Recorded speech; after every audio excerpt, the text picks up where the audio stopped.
my introduction is, it's great. We kind of get a 2-for-1 today. So Paul is here, and if you don't know Paul, he is many things, including a calligrapher, typographer, graphic designer, design historian. You've taught calligraphy in New York area, universities, design schools from 1980 to 2015. You've done workshops in Still teaching. Still teaching. I've just grabbed from bio. I apologize. Yeah, you're still teaching. I mean, you're doing the online thing, right, Paul? Yeah, I'm going nuts trying to prepare for my Parsons class, which we're already 2 weeks into. Yes, it does seem like everything's moving along very quickly. Time is a construct right now. And we also have a bonus today because Miss Grendel Lofquist has joined us. Thank you. Hello. I'm posing as Paul's printed devil today. And I've got the horns to prove it. It's a good t-shirt day, right? I love your horns. Ooh, legacy of letters. Tony Despina's lettering. It's beautiful. I have that shirt. I cherish it. And then, and the reason why you're here is you guys are doing a Ways Goose workshop this year at the Hamilton A Ways Goose, which is really exciting. So I know we're going to hear more about that. Paul, do you want to take it over? You want me to start with that? Whatever you want to start with is fine by me. It'll be a good flow.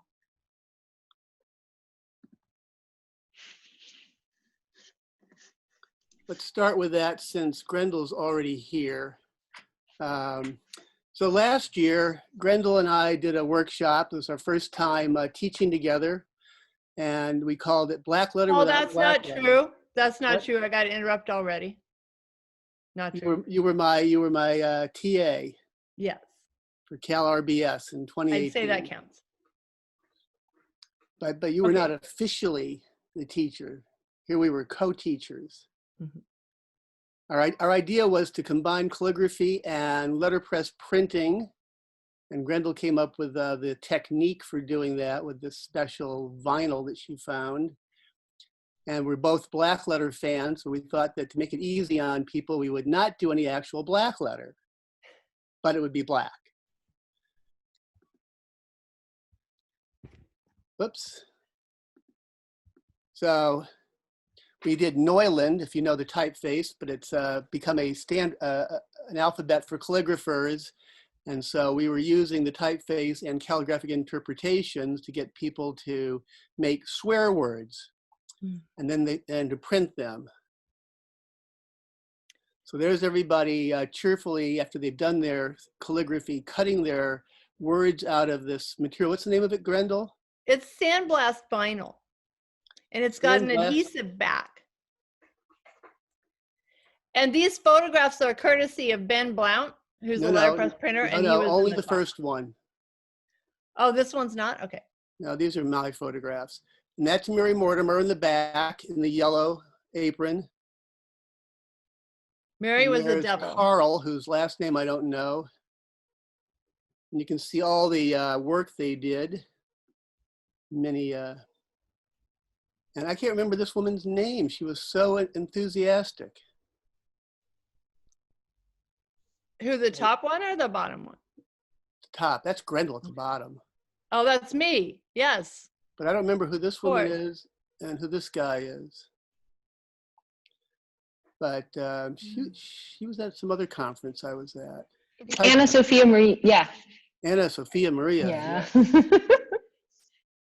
So there she is cutting out of the sandblast vinyl, and here's putting it on the press where Grendel is directing, actually inking it there.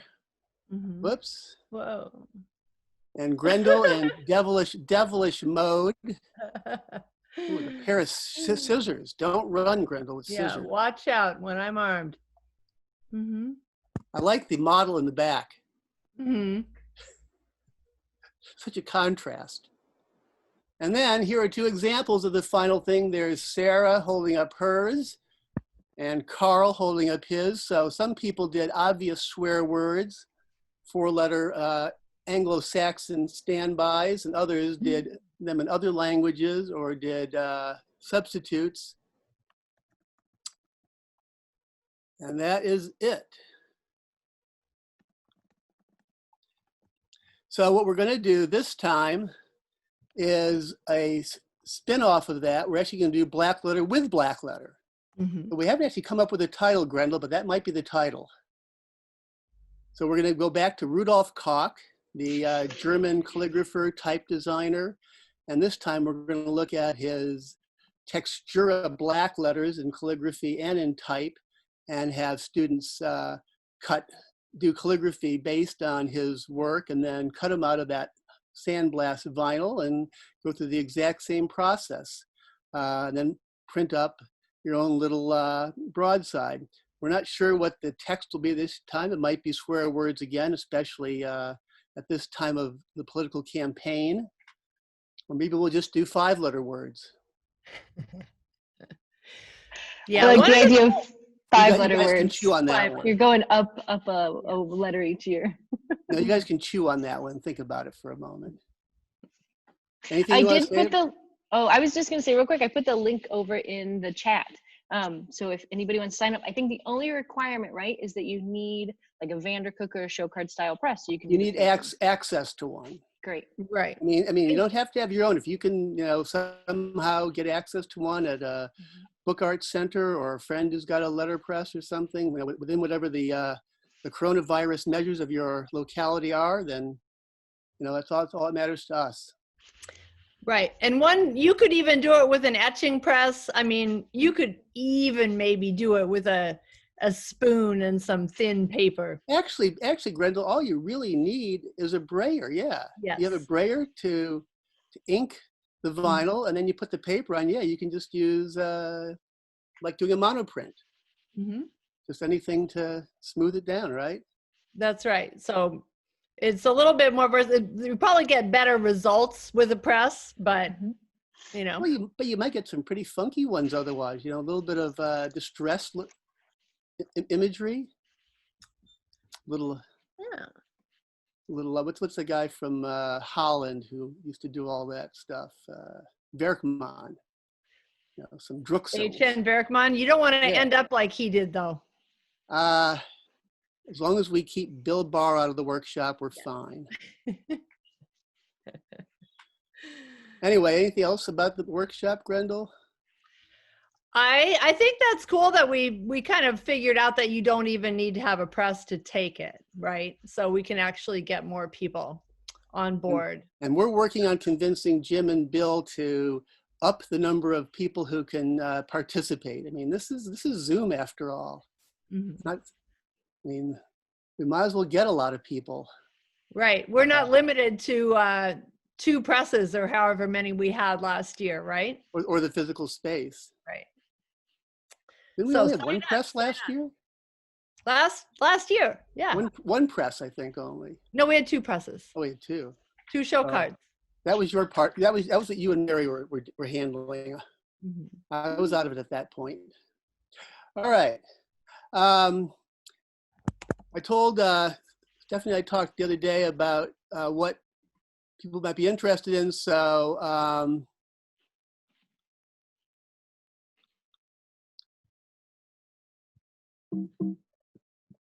and that was Legacy of Letters. So the presentation I mainly made for today is just a quick run through of Legacy of Letters since 2010, not the 1990s version. I'm sorry, I have to use my trackpad to get this thing to scroll in full screen mode. We're going backward. There we go. All right.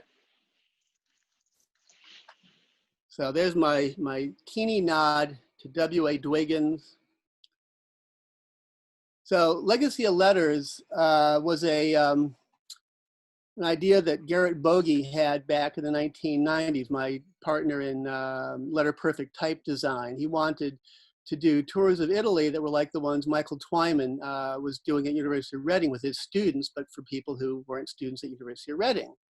And the idea was to look at lettering in Rome and in Florence, which we did for 3 years, and then we did one where we were only in Tuscany because we were afraid of the big Jubilee being too crowded in Rome in 2000. And that was the last one we did, and they were all strictly, touring museums, touring outdoor sites, cemeteries, churches, etc.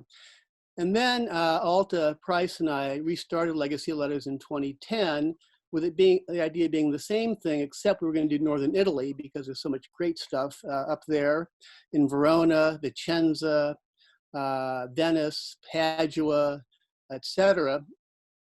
And we added the Tipoteca simply as one of our stops during that tour. So for 2 days, we were at the Tipoteca. I did calligraphy on one day, and one day Lucio Passerini, letterpress printer from Milan, led us in printing up a poster.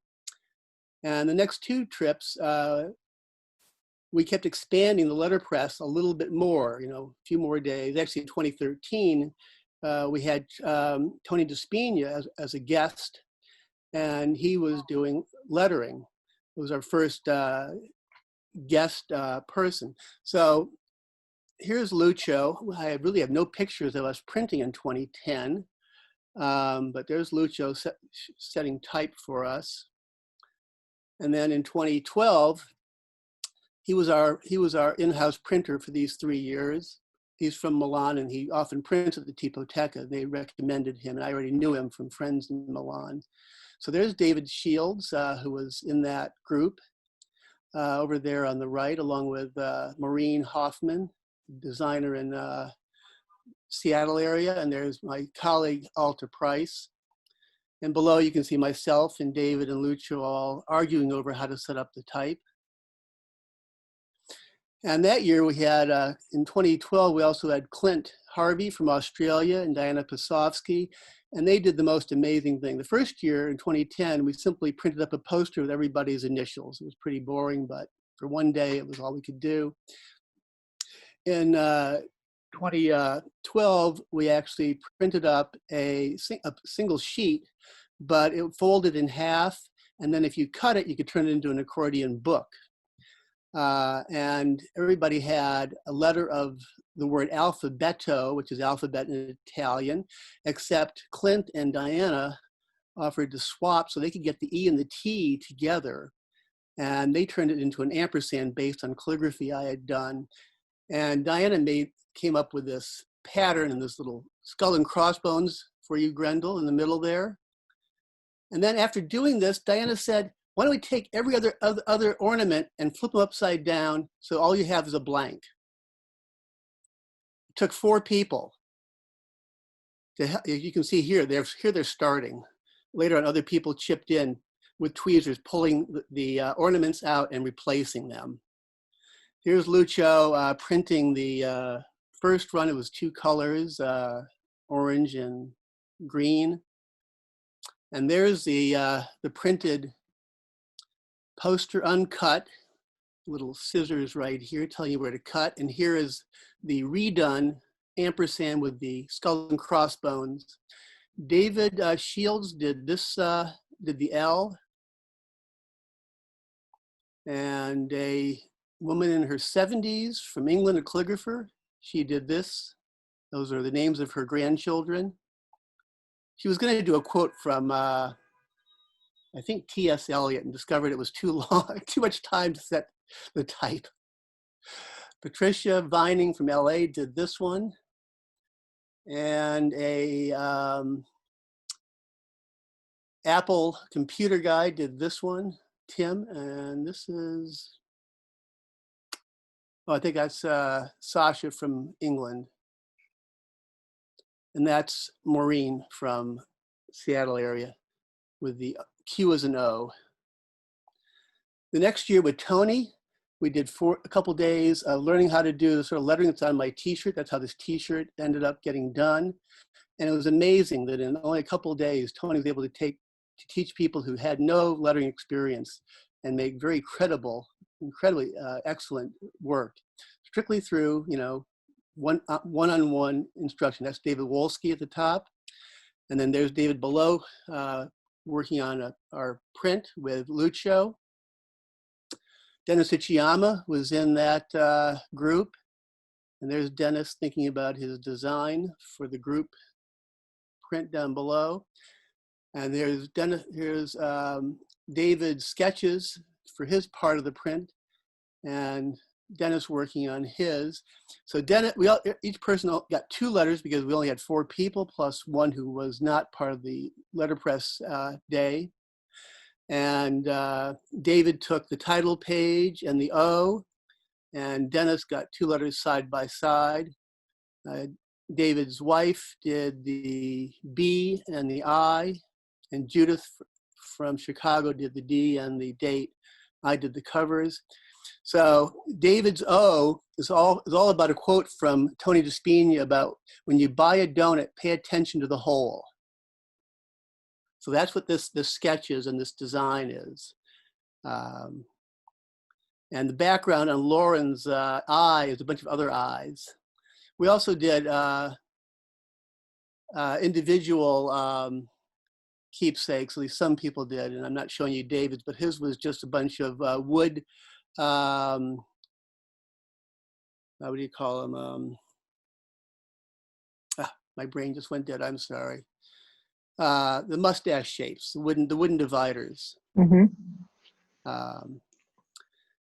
So after having Tony as a guest letterer, we realized that the letterpress people were the people signing up for legacy letters and not the calligraphers as they had been in the 90s and the designers. So we decided to actually have up to 4 days of a workshop. And I've always wanted to have Alan Kitching come to the United States. So I failed in that, but I got to come to Italy.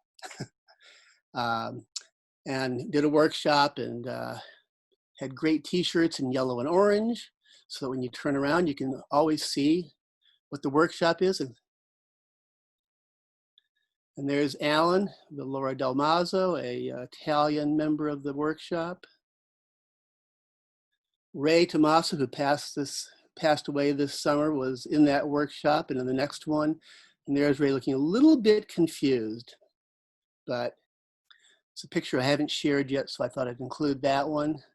And there's Clint Harvey, who'd been in the previous workshop with his headset, setting type. Clint Ray and Clint's colleague Talia on the right at the top there. And there's John Risseu, whose daughter, I think, was at Hamilton Ways last time I was there. John's a printer from Arizona. He and Ray both used the hand presses at the Tipoteca. It was the first time they'd ever had people actually use them for a workshop. We used both of them and 3 Vandercooks. We took full advantage of the place. There's Clint's prep for his design. Alan had a 6-color design concept going in 3 days with 12 people. Think about it. We had to make a chart to keep track of who was doing what. I would need a chart there as well, yes. There's Celine from Nashville. She was there. There's Ray in full muscle mode. There's, I think, that's Liz DeLuna's prep for her piece. And that's Clint's piece, not Clint's piece, Ray's piece, I think, down below on the press in what Alt and I called tutti frutti colors. So there's Alan with the crit at the end. You can see everybody's work and everybody holding it up at the end outside, which has become a tradition now at the Tipoteca. Really amazing what people can do in a couple of days. Alan just sat back and watched. Actually, he helped people when they needed it. Hey, Paul. Did most of these people have some history and experience with letterpress, or no? Were they newbies? A lot of newbies. Ooh. Let's see. I picked out the people who were Hamilton alumni to show, so I haven't really shown newbies. Laura Del Mazo was a newbie, the woman, the blonde woman. What did she do? Well, Liz DeLuna did this one. She was a newbie on letterpress. Liz DeLuna from New York. That's Clint's. That's my favorite. That's Ray's. think that's John's. I don't remember who the other ones are. No, we had I think about half of the people were newbies. Selena had experience. Clint did. John did. Ray did. How long was That's this it. workshop? This one I think was only 3 days. I don't think it was 4. It might have been 4. No, this was 4 days.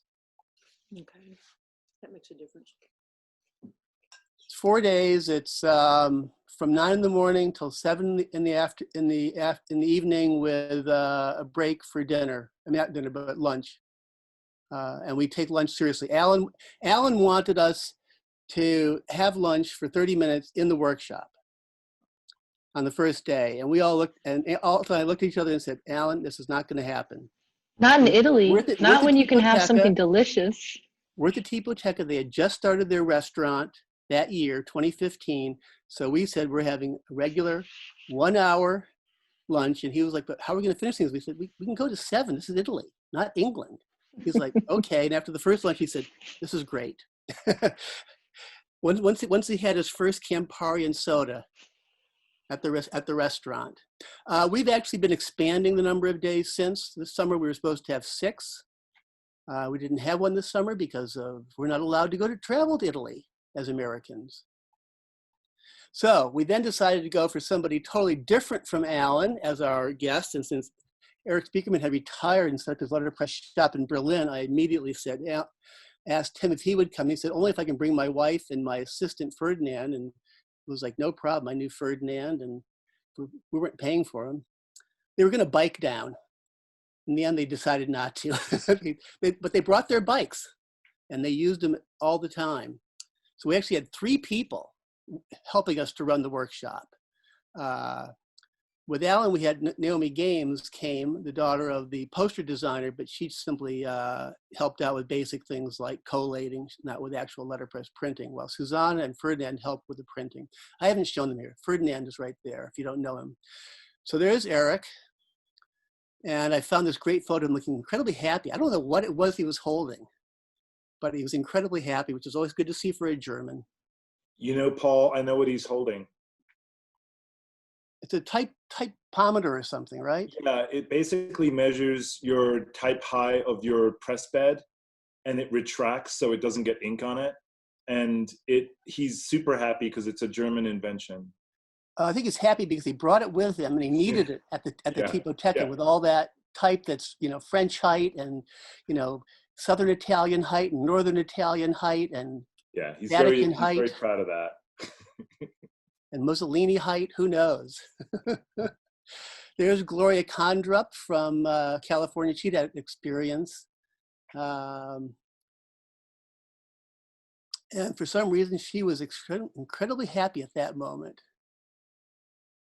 And Jessica, and she brought her husband, who I think did the best piece in the entire group, despite not having experience. So Jessica helped him immensely with actually getting it through because it was an incredibly complicated thing, rivaling what Clint and Diana did.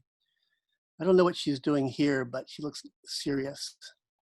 There's Ray again. He's sorting through the Tipoteca's type specimen books so you can know what you can actually use.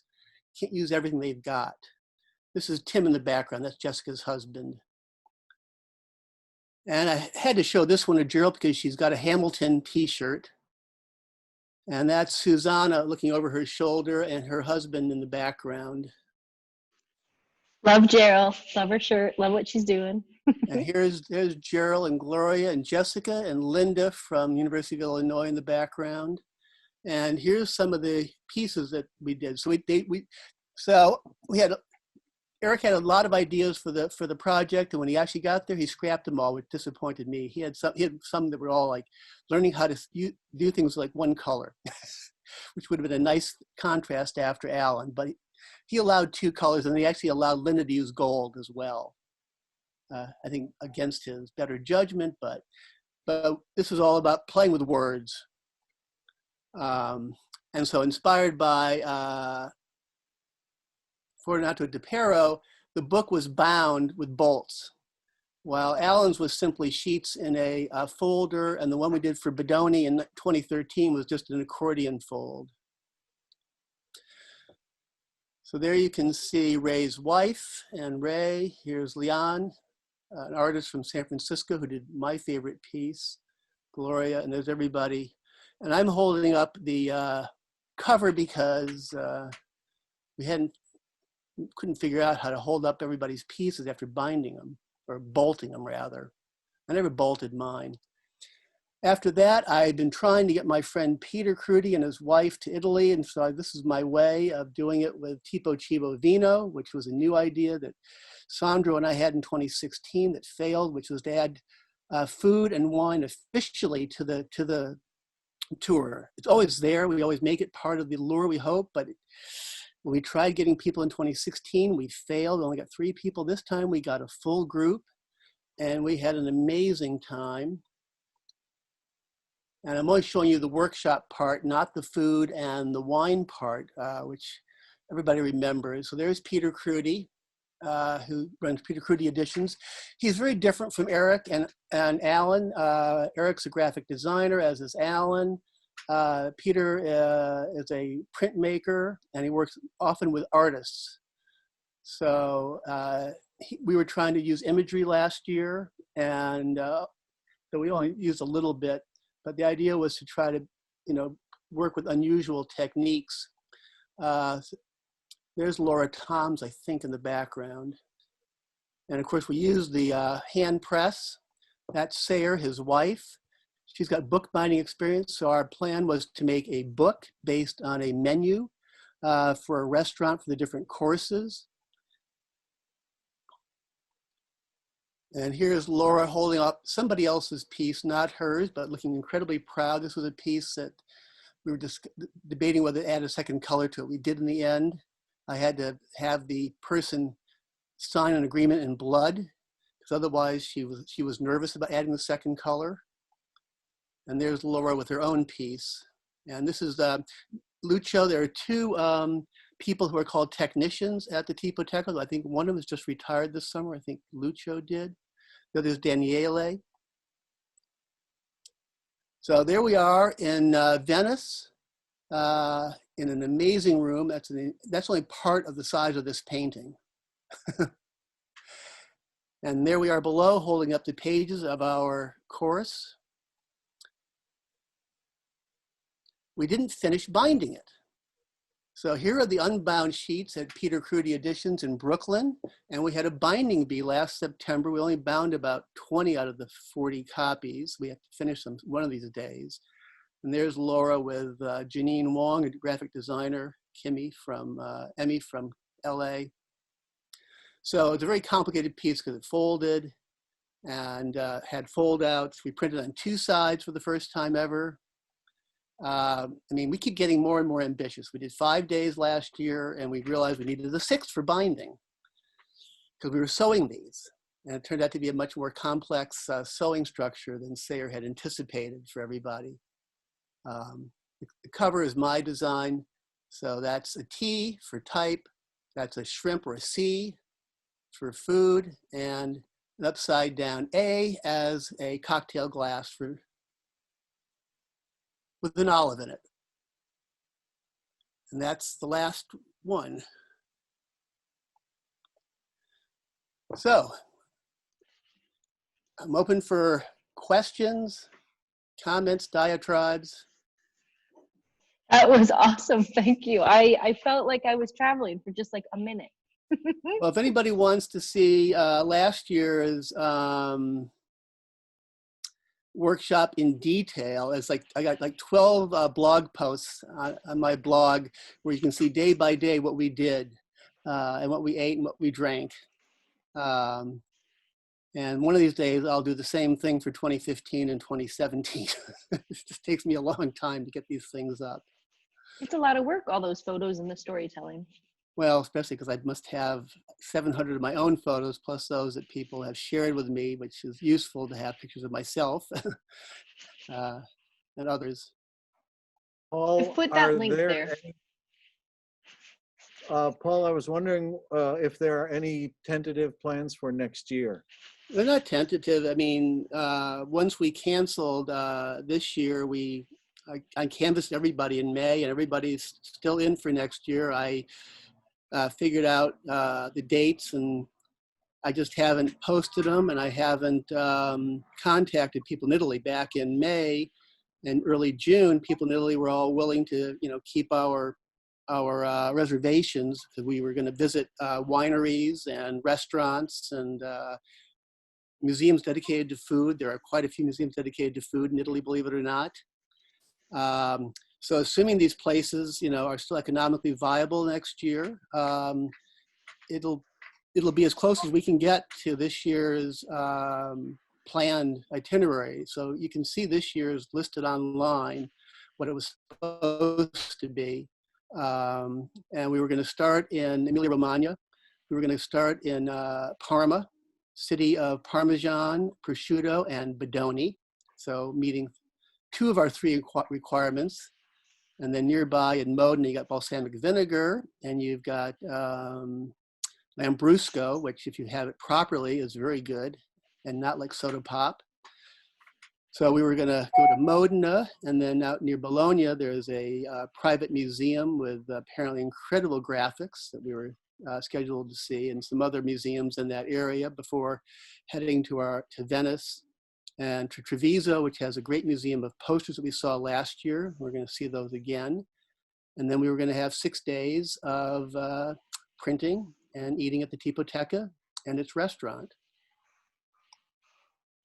So that's the schedule for next year. If we're allowed to travel to Europe, Jim. Yeah, right. That's the major concern now, is the travel ban. I don't know if the EU has lifted it or not. Probably not. They sure wouldn't for Wisconsin. Well, I don't think they would do it for a lot of the U.S. and they can't limit it by state, I don't think. No. Right. Even though we just heard that it's really only the blue states that are the red states that are a problem, right? The question is, what color are some of the states anyway? It's only really the country that's a problem. Mm-hmm. Well, let's not get off onto that. You could be there all day and night and weekend and. Yeah, let's have a different call for that one. Yes. We need We can have it. Mhm. We can have it. Promise. we need an underground type railroad. Well, yeah, if Jules Verne was alive, we'd be figuring out one right now. Or what's his name, Mr. Tesla? Isn't he trying? Isn't Elon Musk trying to create some hyperloop? Someone needs to tell him that subways were invented a while ago. No, like a hyperloop. It's like a super fast. It's gonna be faster than the New York subway. Nothing's faster than the number 1. That's the sale point. Number 3 express train. It's gonna be faster than the A up the west side. Hey, the A from 125th to 59th can make it in 3 minutes. I know, it's fast. And you know what's really fast? The E to the airport. Hello, Ben. You missed your stuff. Yeah. That's it. No questions. But you can't. Oh, Paul, can I be really selfish and ask you to show me Koch's Neuland rendition of a bee real quick? How am I supposed to show you Koch's rendition of a bee real quick? Well, do 3 strokes and then show it to me, or do 4 strokes and show us 4 strokes. I don't know. I only have a pen with me. Wow. I gotta just want get to up. say shout out to Ben Blount. Hi, Ben. You just joined us, and we saw some of your photographs. Paul included them in his slideshow. Oh, cool. Sorry I missed it. Hey, Grindel. Hey, Ben. Hey, Paul. So Rick is making things hard. I see. He's making demands and requests. Has anyone seen Ben's cover of the field notes from that launch yesterday? Number one, I've got to find a pen. 2, I've got to find paper, and 3, I've got to find space on this table to actually write. Field notes. Yours, Rick. Yeah, that's Ben's. That's awesome. Mm-hmm. And then this one is the great Brad Vedders. I've heard of him. Yeah. All right, Rick. Yeah, what you got? Don't have a functioning pen right here with ink in it. What I'm going to do is I'm going to, Just do the motion. I have to do a screen capture. What do I got to do? Take a video with my phone? Tell me what's up, Paul. no, I'm going to make you a calligraphic ductus. Oh, thank you so much. Okay, cool. I'll take a picture too. Can you see it? Yeah. Okay, cool. So What it is one vertical stroke going down with the pen held at 0 degrees, and then with the pen slightly angled, maybe about 30 degrees, you make a squiggle. Is that the similar squiggle to the S, or is it more of a black letter sort of chisel squiggle? It's like the crook of your elbow, Okay, twice. got it. What Ian Finley called the sign of the nudge. Nice, nice. Thank you.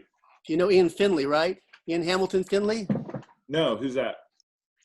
Deceased now. He was a Scottish concrete poet, and he often hired letterpress printers and calligraphers to do his graphic work.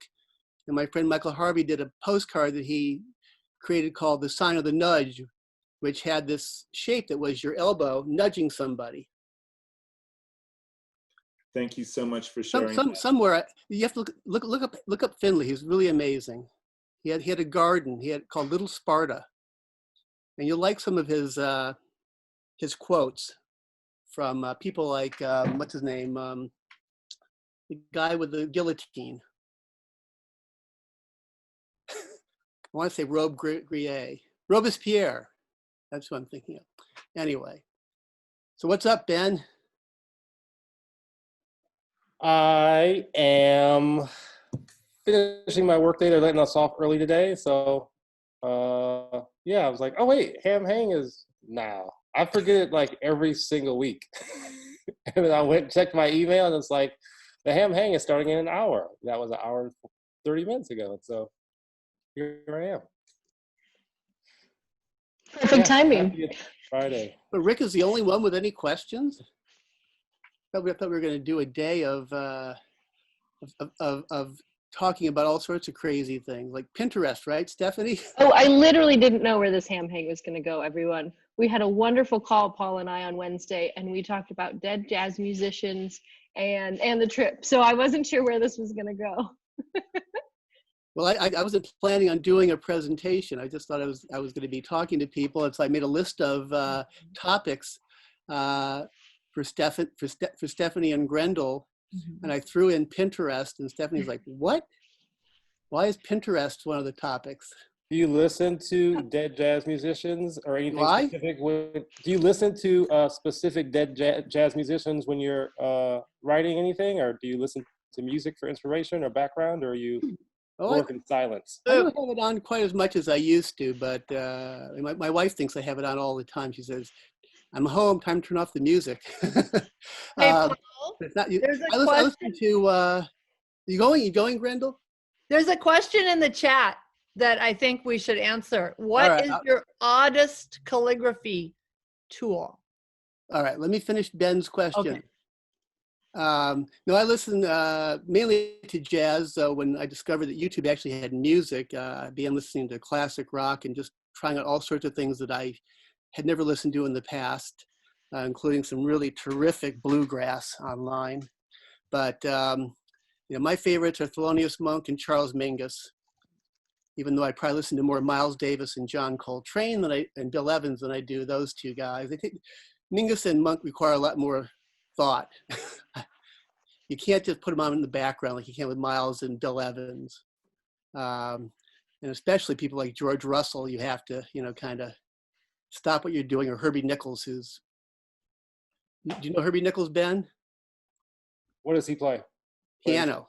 Well, what did he play? He's deceased. Yeah, He died young at age 40 something. Okay. Not of drugs. He was not a drug guy, but Herbie Nichols is an amazing piano player from the 50s. I'll look him up. He is an incredible Thelonious Monk. And almost everything that he recorded was his own writing. There was like one song, I think, that was not his own that he recorded by George Gershwin.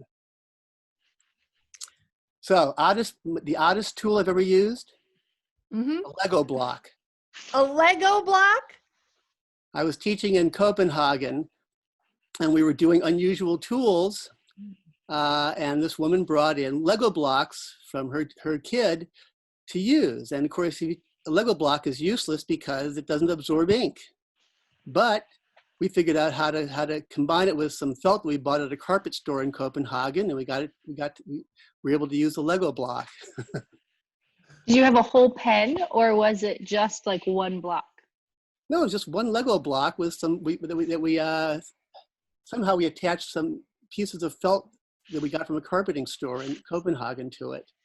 You need something absorbent. I mean, even balsa wood is absorbent, and bamboo, but a Lego block is just plastic. It was blue. I think. But it might contain, it could have a reservoir if you put a felt on it. I could see that. Yeah, and it's chisel edged, so. Yeah, no, it's a chisel. It was a chisel. It was. I might still have it. Let me just to check. I'll just see if I have it.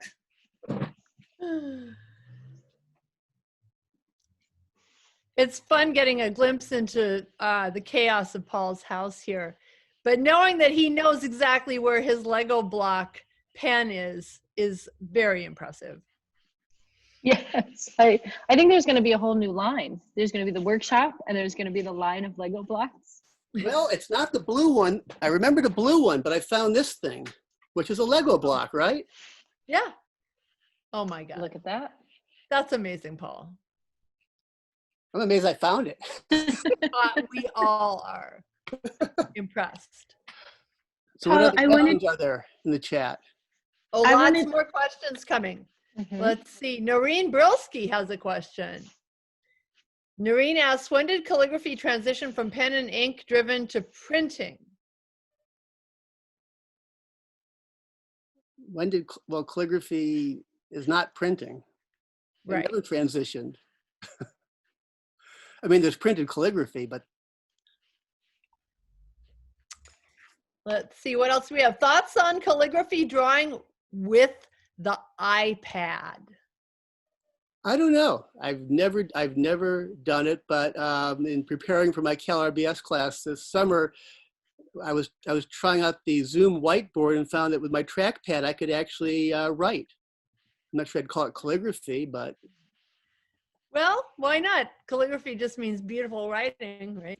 So, well, that's what it means. That's the definition, but that's not the way people have used the word in the last 40 years or 50 years. And calligraphy now is just such an amorphous concept. But the only thing I can say is it's done by hand. yeah, that was from Jesse Brown, and I will throw in a little plug for Letterform Archive here, because Letterform Archive has a type design school, and we offer classes sometimes in lettering on the iPad, which is different from calligraphy. I tend to think of calligraphy as writing and lettering as drawing. That's my basic separation. But there's a lot of calligraphy that people have done, including myself, that has been, futzed with and noodled with, where it's kind of in between the two. And there's some people like Milton Glaser who would say it's not calligraphy unless it's done immediately and not retouched or, fiddled with. We got into a big debate with Milton Glaser back in the early 80s on this. So we have another question. Have you ever studied sign or brush lettering? And do you have any tips, Paul? I have not studied anything. My only studying in the worlds of graphic design, calligraphy, and typography was a class in high school called commercial art. I have no training at all otherwise. I didn't even learn how to properly use gouache in that class. I didn't know you had to mix it with water. Oh. It took me forever to get the gouache into my design. It's like toothpaste. Let's see. Any other questions coming up? Alta's made some great comments about how the early Italian calligraphers did have wood blocks cut of their wilder work, right? So that is one area when calligraphy and printing coincided. Yeah, but I mean, calligraphy didn't become, I mean, I guess calligraphy became print, and that the only way you can make calligraphy, print calligraphy, is to transfer it into something else. That was the problem that Rigi had. Mm-hmm. You know, it had to be cut into wood, so it wasn't the same as his actual writing on parchment. And we have a great comment from Mary Mortimer, who talks about an overnight fight with her ruling pen, which I would love to hear more about. Who won, Mary? You were the ruling pen. I think I won because I dropped out of the class, but later on I decided I really loved ruling pens. Well, what? I mean, the ruling pen is a vague term now. I mean, ruling pens originally were the things that drafting artists and architects and engineers and even designers used so they could draw straight lines back in the pre-computer days. And most of them don't hold very much ink. But what happened is, the famous story is Friedrich Poppel, a German calligrapher and graphic designer in the 50s, was using one, and he got really frustrated with the fact that you always had to fiddle with the ink flow, and he just slammed it like on the paper and began making these marks with it, and said, "Wow, I can actually write with this." And his father was like a tool maker, so his father-in-law he had his father-in-law make him special, quote unquote, ruling pens that he could use to do expressive calligraphy.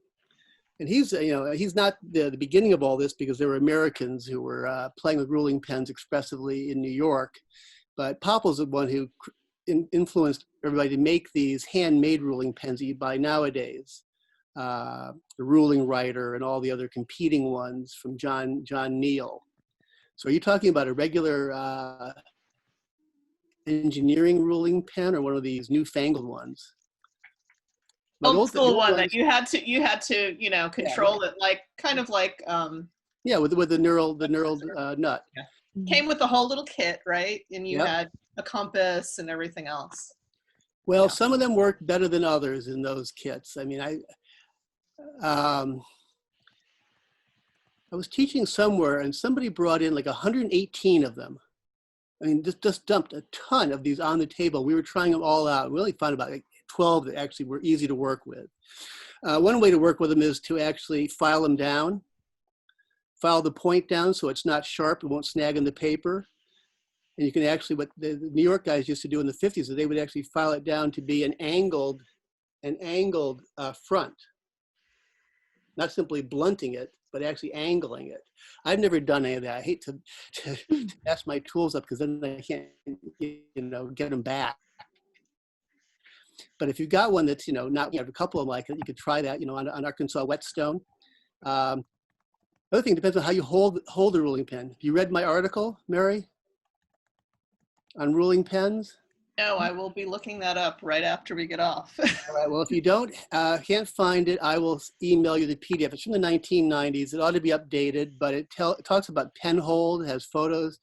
It has a lot of interviews with people around the United States and Europe talking about using ruling pens, both the ruling writers and the traditional ones. And I used to have a double-barreled traditional one that I've lost, which was fabulous. It actually had 2 channels for the ink to come down. And it was, I don't know what it was designed for, but it worked better than any other one. And I've never found another one like it. So I'm having a hard time envisioning that pen, Paul. Well, it's the outside parts, but with a center piece. Oh, with a cut in, something cut out? A piece of metal just down the middle, which helps to get you more ink in and keep it from dropping out. Wow. I mean, it allowed you to make, I think, thicker lines. Beyond that, I don't know. I've got all sorts of crazy ones. There's ones called Swedish pens, which are the biggest of them, and they tend to have flat handles. And I think those, if you add a reservoir, would be the best. Mm. Otherwise, without a reservoir, the ink just drops right out. Why are they called Swedish pens? Is it like French fries? I have no idea, because the name was used as early as like 1900 when I mean, it's there in like the literature. I have no idea. Paul, is this the double one that you're talking about? Let me see. No, that's one that has that makes two different lines. Yeah, but you can bring them together in the center and actually make it one thing. But will you get more ink in it? I'm not sure. I do have one like that. Yeah, yeah. No, the other one only has one nut and has two outside pieces and a central piece of metal that's stiff. Got it. I mean, I used to just, pick these up at actually I got all mine when an art store went out of business back in late 80s. Torches, if you remember them. You ever in New York, Rick? I used to live there, Paul. So do you know Torches on 15th Street art store? They were everybody's favorite art store. They 15th went out of business in late 80s, but that's where I got most of my ruling pens originally as drafting sets that they were selling for like $20 instead of $100. No, I arrived in New York in 1990. See, you missed all the good stuff.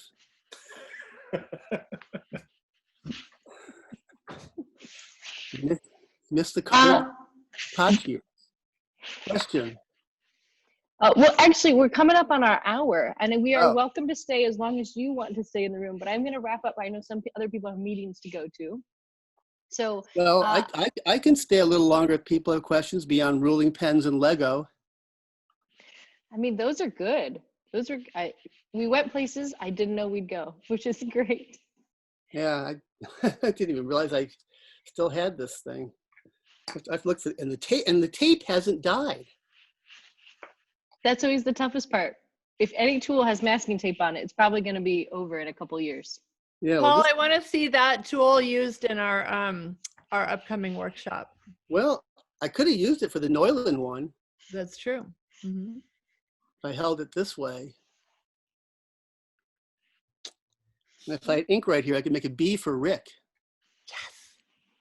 So you did have a tool handy. You just didn't know it at the time. Well, it's in the other room, and that's where all this everything is. And I have no desk space to write on in front of me. I've got like 3 inches of space that has my inhaler and a couple pens. Thanks for doing that little demo. But where is everybody else in this group? So some people don't turn on their videos, and we'll stop recording in a minute. If anybody wants to come in, I'll do my official wrap up, and then we can hang out for a couple minutes. I do want to say, Paul, that was wonderful. Thank you so much. Grendel, thank you for being the dynamic duo. That was absolutely wonderful. Best Printer's Devil ever. And Alta was doing a great job even in the comments. We had this is what makes a community. So I want to say thank you. And thank you everybody for joining us today. This was great. It was a really wonderful way to spend a Friday. I'm going to put some links over into the chat. And one thing I want to say is thank you all for your guys' support.